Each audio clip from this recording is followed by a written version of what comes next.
तर स्वर्गीय बाळासाहेब ठाकरे यांच्या जन्मशताब्दीच्या निमित्तानं राज ठाकरे यांनी एक पोस्ट केलेली आहे. आपण बघूयात ते काय म्हणतात.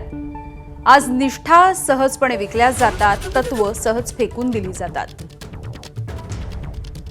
आणि राजकारण हे पूर्णपणे व्यवहारी झालंय.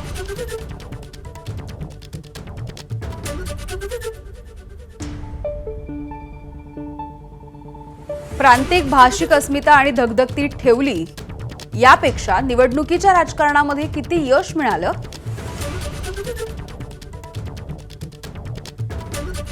हे महत्त्वाचं ठरत असल्याची पोस्ट राज ठाकरे यांनी केलेली आहे.